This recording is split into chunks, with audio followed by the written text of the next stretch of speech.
Hello SSS members and pensioners, especially sa ating mga survivor spouse pensioners. It's me, Angel. Welcome sa aking YouTube channel. So ang ating video for today ay tungkol po ito sa guidelines ng survivor pension loan kay SSS.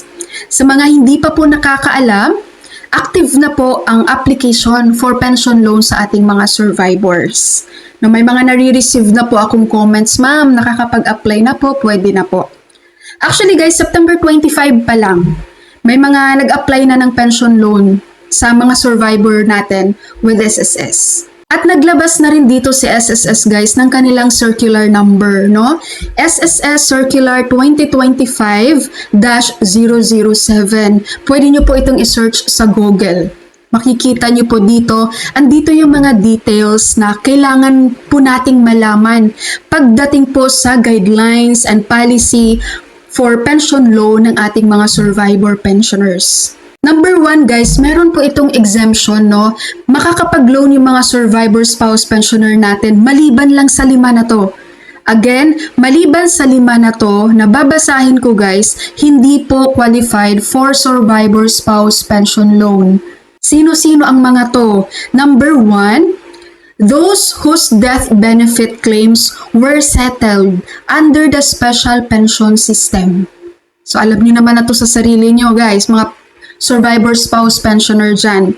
Number 2, those who are under the care and custody of a representative payee. So hindi rin po qualified para sa pension loan. Number 3, those whose dependent children, if any, is under the care and custody of a representative payee other than the survivor spouse pensioner. Number 4, those who are receiving their monthly pension through checks. Meron pa ba ditong tumatanggap ng monthly pension guys na naka-cheque? Sobrang luma na yung ganon, no? Dapat mga naka-ATM na kung meron man. And number 5, hindi rin po qualified sa survivor spouse pension loan those with pending requests for re-adjudication or adjustment of pension. So pag meron kayong pending dyan guys na nag-request pa kayo doon sa adjustment ng pension, no? So hindi pa kayo makakapag survivors pension loan with SSS. Number 2, ito naman po ang mga qualifications para sa ating mga survivor spouse pensioner para po kayo ay makapag-pension loan sa SSS. Una, dapat meron ka pong SSS number na registered po sa SSS website at dapat updated po ang iyong contact information at may naka-enroll ka pong disbursement account. Pangalawa, dapat ikaw ay 18 years old but not more than 85 years old. No, so 85 years below hanggang 18 years old guys, pwede kayong makapag-pension loan kay SSS.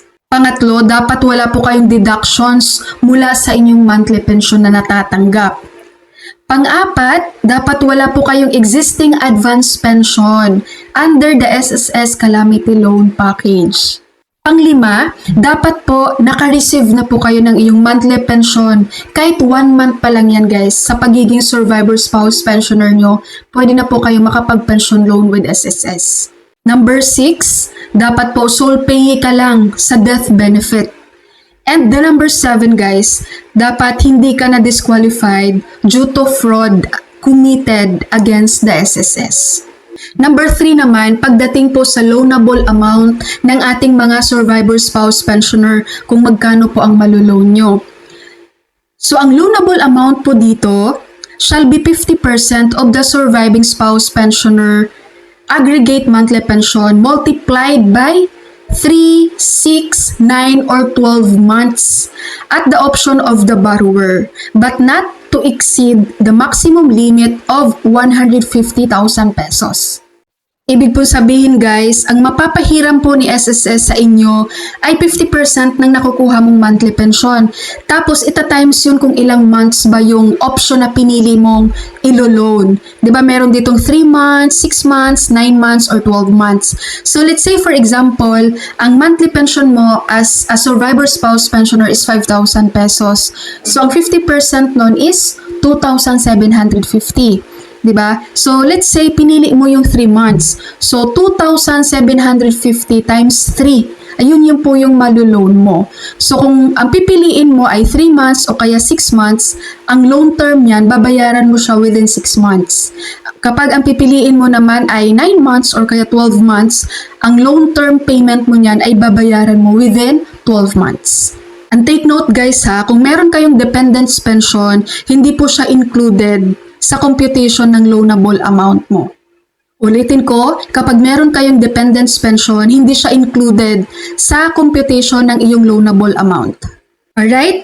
And isa pa guys, kapag po ikaw ay isang survivor spouse pensioner at the same time, isa ka ring retirement pensioner, pwede ka pong mag-loan ng dalawang pension loan with SSS. Pension loan as survivor pensioner, pension loan as retirement pensioner. Okay, and para naman sa mga nagtatanong kung pwedeng walk-in ang application for survivor spouse pension loan, mas prepared ni SSS guys ang online.